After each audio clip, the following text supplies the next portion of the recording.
Get this and get it straight. Crime is a sucker's road, and those who travel it wind up in the gutter, the prison, or the grave. There's no other end, but they never learn. From the pen of Raymond Chandler, outstanding author of crime fiction, comes his most famous character in The Adventures of Philip Marlowe.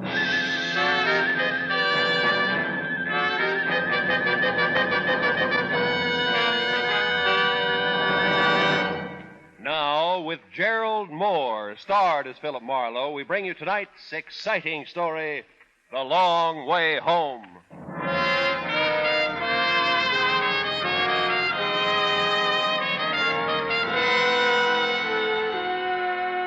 The valley floor gave off the kind of heat that ate into you, stayed.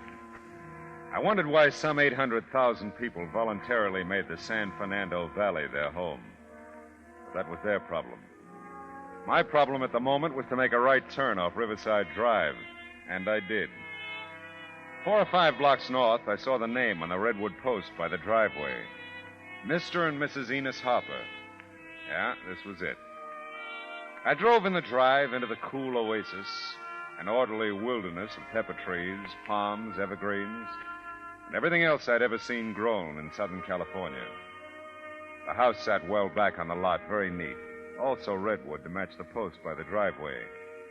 I got out of the car and walked across the grass toward the slightly stooped figure clipping the hedge on the far side of the lot.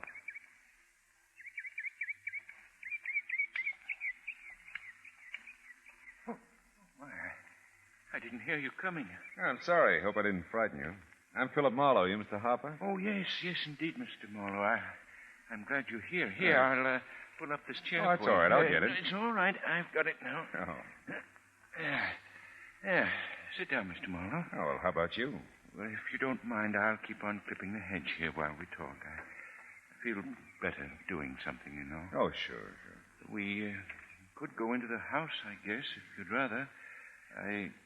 Well, it bothers me to be in there now. Yeah, I expect it does. How long has she been gone, Mr. Harper? Since Monday morning. Oh? About 9 o'clock, I guess it was. She got the laundry together, said she was going to the laundromat, and that's the last time I saw her. Monday, that's 2 days ago. Did she take the car? No, Amy doesn't drive. I offered to drive her. The laundromat's about 5 blocks from here, in that little community center on Riverside. You probably passed it. Oh, yeah. And she said no. She thought the walk would do her good. And she hasn't called or anything since, huh? No, nothing. Oh. Well, how about friends, relatives?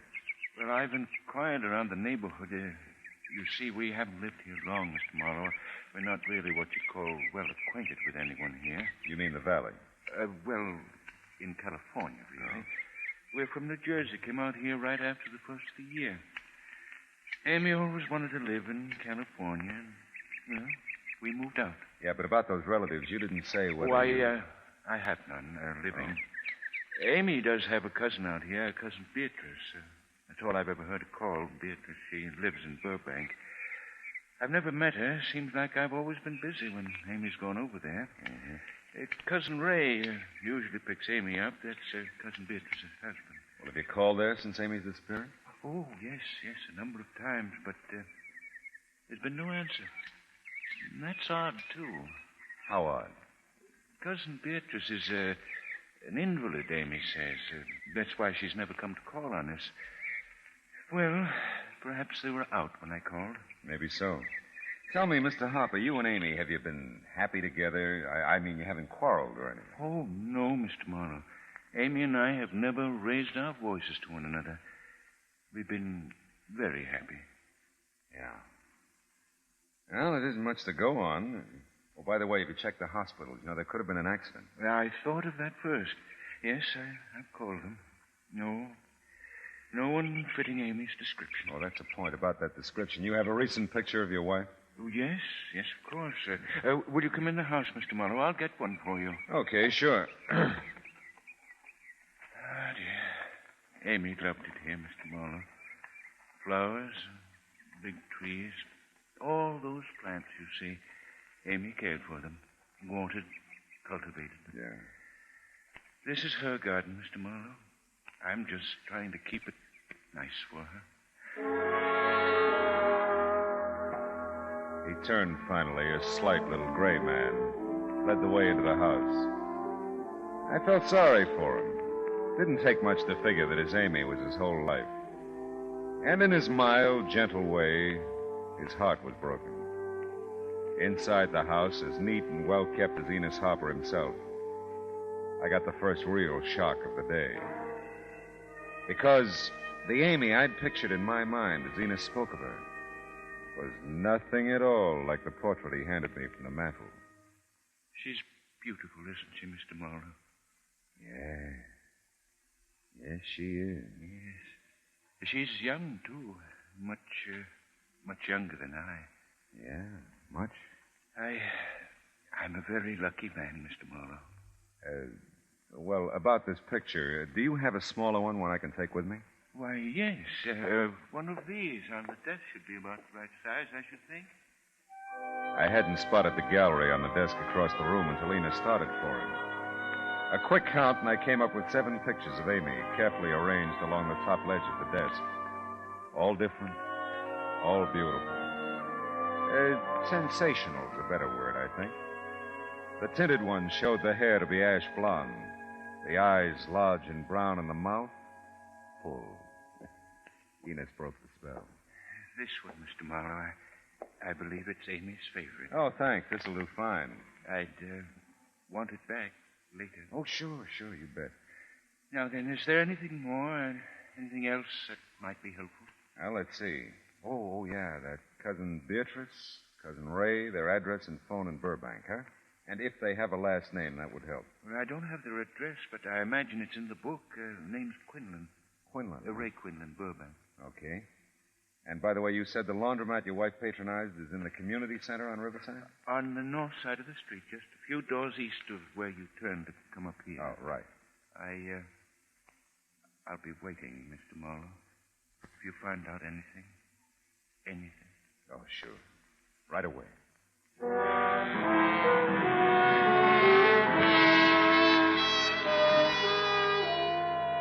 The little community had no name, but it had everything else. A series of one of each shops and services, all the way from health foods to a branch bank. Well, I parked on the street in front of the laundromat and studied the picture of Amy Harper again. Tried to figure her with a laundry bundle and couldn't. Tried to figure her with Enos and decided to go back to the laundry bundle. Made more sense. I went inside. Never smelled anything so clean. Morning. Can I help you? Yeah, I'm trying to get a line on someone, a Mrs. Harper. Do you know her? Mrs. Harper. Mrs. Enos Harper. Oh, here. Here, look at this. She looks like this. Oh, Amy, sure. Yeah, well, when's the last time you saw her? Well, let's see. A day or so ago, I guess. Hey, let me check the bundles here. That'd tell us. All right. Let's see.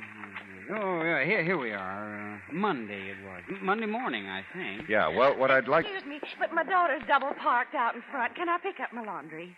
You can if you got the right ticket. Oh, yes, here it is. Banning. Just washed, was it, Mrs. Banning? No ironing? Just washed. Here we go. Now, that's 62 cents. Well, for once I had the right change. Thank you. Can I take it out for you, Mrs. Banning? Oh, thank you. No, I can manage. Oh, and thank you for letting me barge in. Oh, think nothing of it.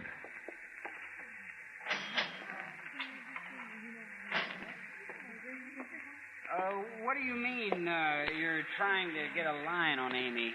Oh, well, just that. Anyone ever come in with her? No, can't remember anyone. Well, can you remember if you noticed anything special about her when she came in Monday? Yeah? What? You got her picture. Yeah, I mean beside that. No, she was just Amy. Uh-huh. Want to pick up her laundry? I don't have her ticket. I was doing great, huh? Enos had told me Amy went to the laundromat on Monday morning, and now I knew as much as he did. Well, I took a picture with me into all the transportation offices around, bus, train, plane, car rental. Everyone liked the picture, but no one had sold her a ticket on anything. The supermarket and the drugstore were every bit as helpful, and then I remembered her green thumb. Well, I must say I've seen her many times. Many times. With Mr. Hopper, of course. Well, do you think you might have seen her Monday? No, not Mrs. Harper. I do believe Mr. Harper was in Monday, though. Seems to me it was about his zinnias. Yeah, well... or was it his asters? I really couldn't say. I believe it was his asters. Of course, it really doesn't matter too much. They're the same family, you know. Who? Zinnias and asters, same family. Oh. Compositae, you know. That's the family name. I'm impressed. But look, I'm going to tell you... Can you imagine they used to be called starwort? Huh? Starwort. What a nasty little name for an aster. Have you got a Burbank phone directory? No, I beg pardon. A Burbank phone directory. Oh, I thought we were talking about the Harpers. I thought we were, too. Star Wars.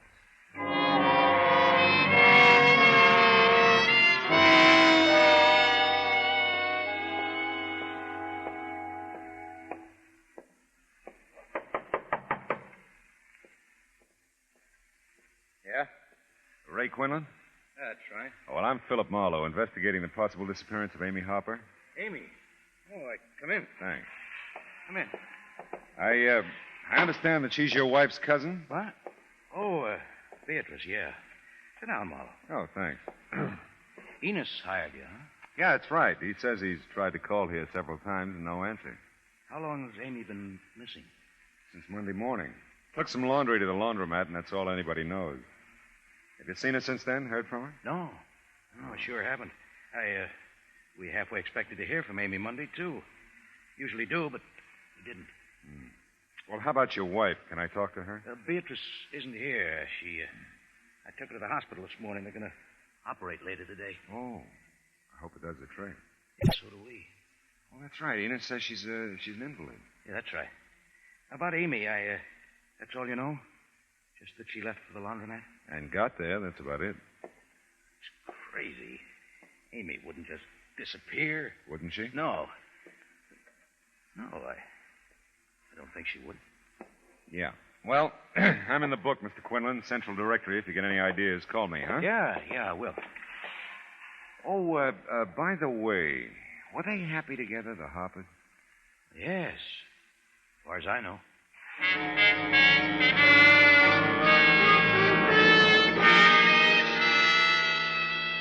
The late afternoon sun was just at eye level as I headed west again on Riverside Drive. Cousin Ray was a brown, solid man, not fat, but husky. Not too tall, 5'10" maybe, must be about 35 or so. Enos wasn't home when I got back to Amy's natural habitat, so on a hunch, nothing more, I checked with the next-door neighbor. Mrs. Brownlee, her name was spooning her yogurt straight and propelling her patio glider like she was closing in on the finish line of the Honolulu yacht races. Well, I saw her coming out of the laundromat and offered her a ride home. Monday was just real warm, you may remember. Or Lulu, yeah. Well, yes, you might put it that way. Anyway, I told her I was driving right after her. I picked up some wheat germ and some blackstrap molasses. I'd be going home, and that she was welcome to ride with me. And she gave me that nice smile of hers and says, "No, thanks, Miss Brownlee. The walk will do me good." Now, just why a walk in the hot sun would do anyone any good is beyond me. But I'm not one to push myself onto other people. And the ride was there. She could take it or leave it. Yeah, tell me, did you see her after that? Yes, I did. This time from across the street. But there's no mistaking her for anyone else, you know. No, I don't suppose there is. Well, there she was, going into Pliny. Just a minute. Pliny's? The camera shop. Pliny Branstadter's place. Hocus pocus, out of focus. That's what Mr. Brownlee calls Pliny. But then they're in the lodge together, you know. Yeah. That makes all the difference. Well,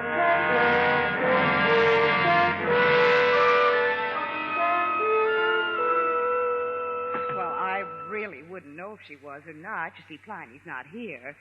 He had to go to Hollywood for supplies. I don't work here. I'm his wife. Yeah, but if Mrs. Harper left some pictures here or picked some up, there'd be a record of it, wouldn't there? Yes, I suppose there would. I just left the door open to keep cool. We're really supposed to be closed. Yeah, I realize that. Well, I just thought for a member of the lodge, Pliny might be willing to... Why didn't you say so?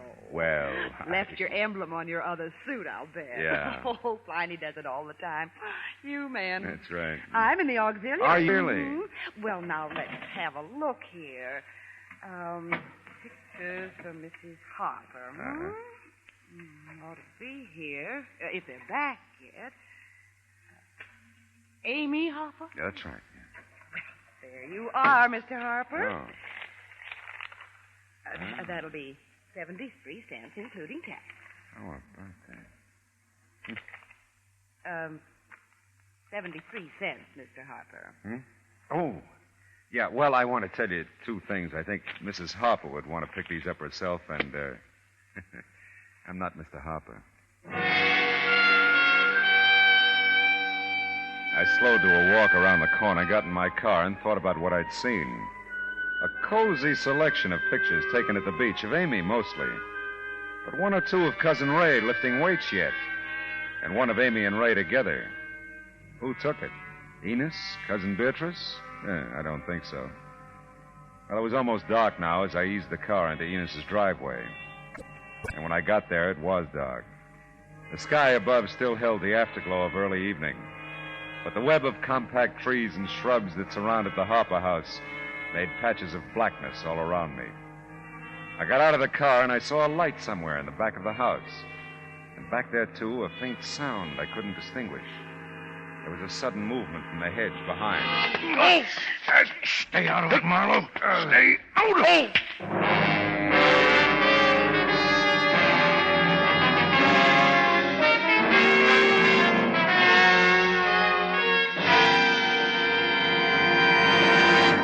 In just a moment, we will return to the second act of Philip Marlowe. But first, a crossword puzzle traps a criminal tonight on most of these same stations when CBS Radio brings you Gangbusters.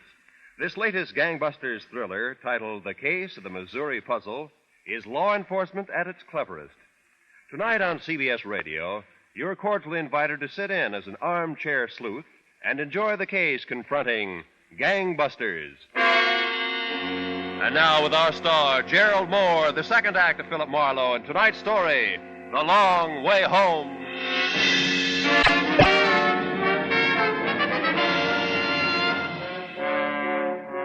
There was a sharp knot of pain at the top of my spine. But the bulldozer who jumped me from behind wouldn't settle for that. My face mashed into the dew-soaked grass, and I inhaled a lungful of wet Vigoro while someone with the strength of 10 flailed away at my back. Why I wanted to turn over and take it head on, I'll never know. But I kept trying to turn.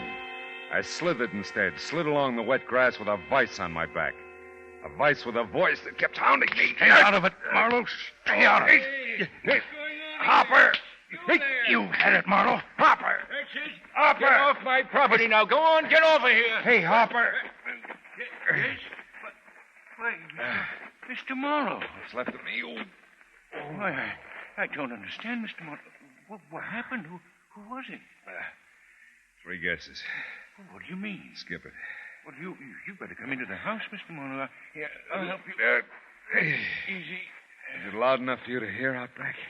Loud enough? Oh, yes, I came running, didn't I? Yeah, you sure did. Well, come along now. I'll take care of you, Mr. Marlowe. Someone beat you to it, Enos.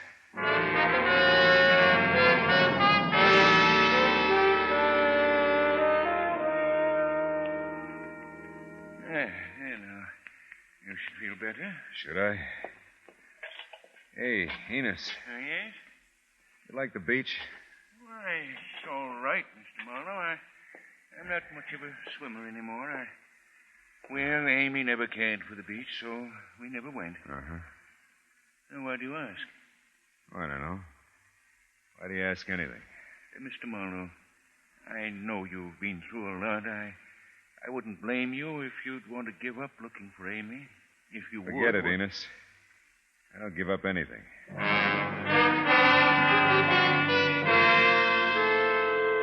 Well, so far the case added up to a stiff back and a head wrapped in a tight band of steel with built-in hammer. A few quick blasts at the pint in the glove department helped not at all. But something drove the car. The stop at the hospital in Burbank could have been for personal reasons. The attendant at the main floor desk looked real surprised when I asked what floor Cousin Beatrice was on. It's nearly 9:30. Visiting hours are over at 8:30. Oh, well, I lost track of time, I guess. Can you tell me where she is anyway? I'll come back tomorrow. What did you say the name was? Quinlan, Mrs. Ray, or Mrs. Beatrice. Could be either one. Mm-hmm. Quackenbush, Quinby. That's it. No Quinlan list. You sure? I just looked. Are you sure? No, as a matter of fact, I'm not. Thanks for asking me.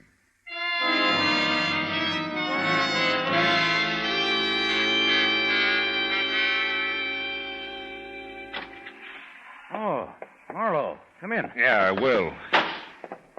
Hey, you look all in. I'm fine. What hospital's your wife in, Quinlan? Why? The one about 3 blocks from here, just up on Riverside? Yeah, Who yeah. made her up, Quinlan? You or Amy? What do you mean made her up? Amy never had a cousin Beatrice like you never had a wife with the same name.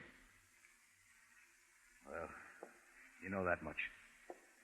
Do you know where Amy is? No. I may get another psychic flash any minute now, like the one I got when you were unlacing my spine a while back. You shouldn't have found out about those pictures.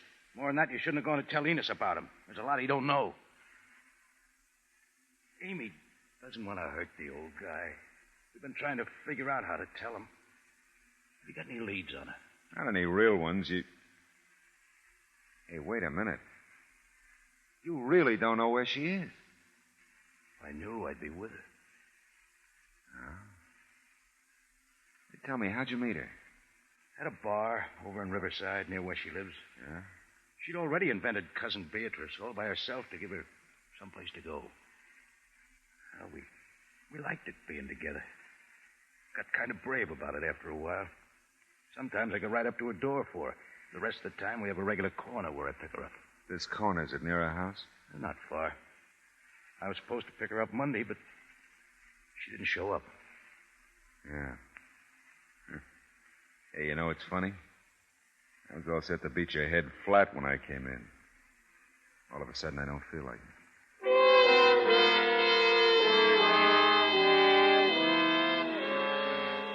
When I got back to the car, I thought my head would cave in. Every inch of me screamed with pain, and sometimes you got to give in to these things. I tried for home, but I only made it to a motel on Riverside. I was out before the light was.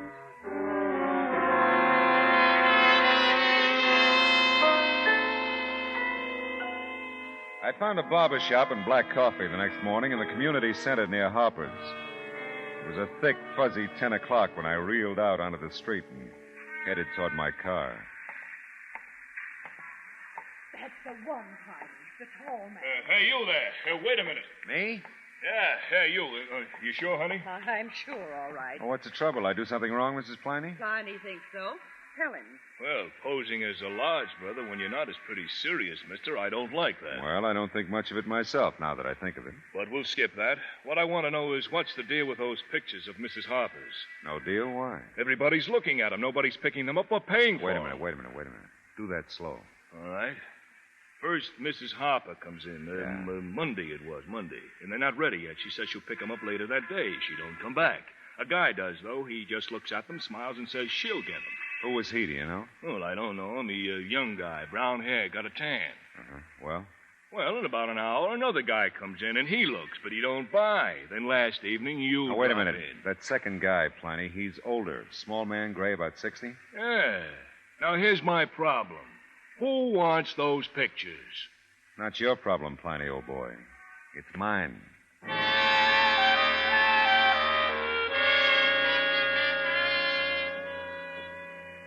The house was open, so I walked in. Enos was out in the back, pouring something out of a sack onto a flower bed along the back fence, then working it into the soil around the flowers.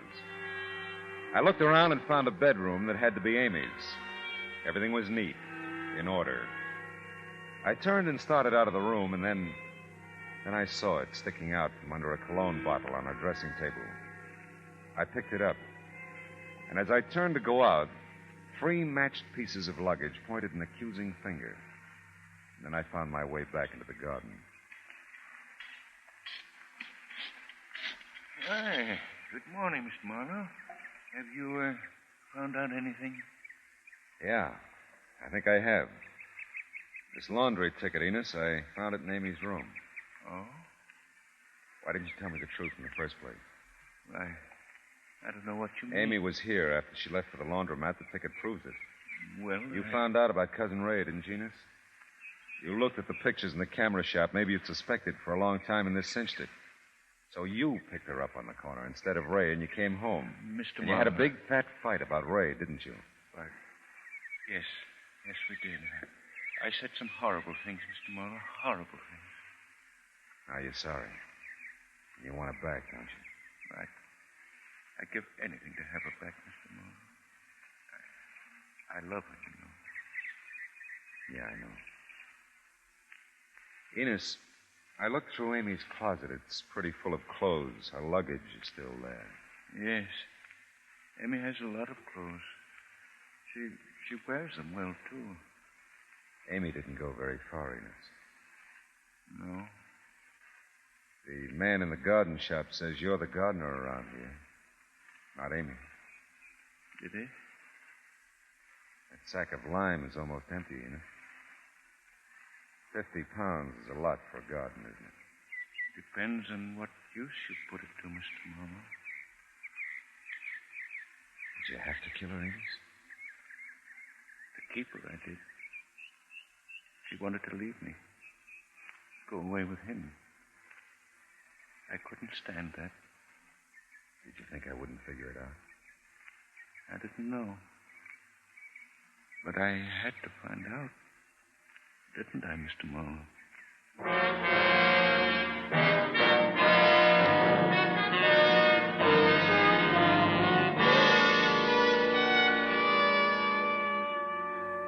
He came with me quietly. Everything about him was quiet and neat and gray. He was the mildest, gentlest man I ever met, and yet he had killed the thing he loved most, his Amy. For the oldest reason in the world. She wasn't his anymore. What was it the old man said? I had to find out, didn't I, Mr. Marlowe? Yeah. Curiosity killed the cat. It also killed Amy.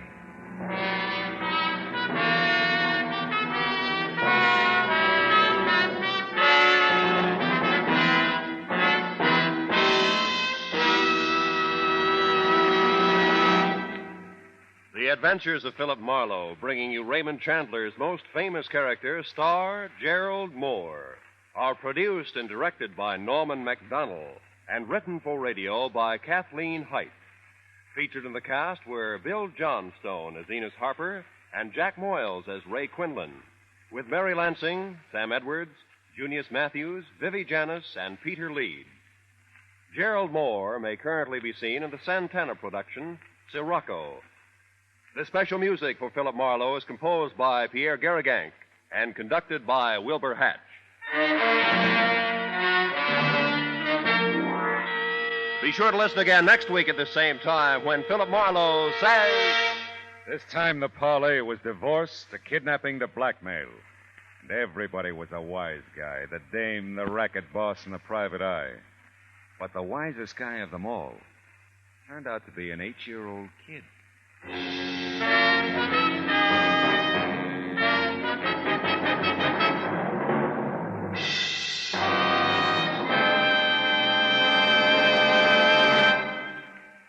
What a combination for Tin Pan Alley fans.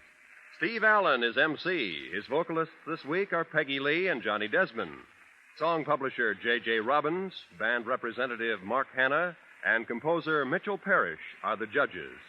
There will be 4 brand new songs for sale tonight on CBS Radio on most of these same CBS stations. Roy Rowan speaking.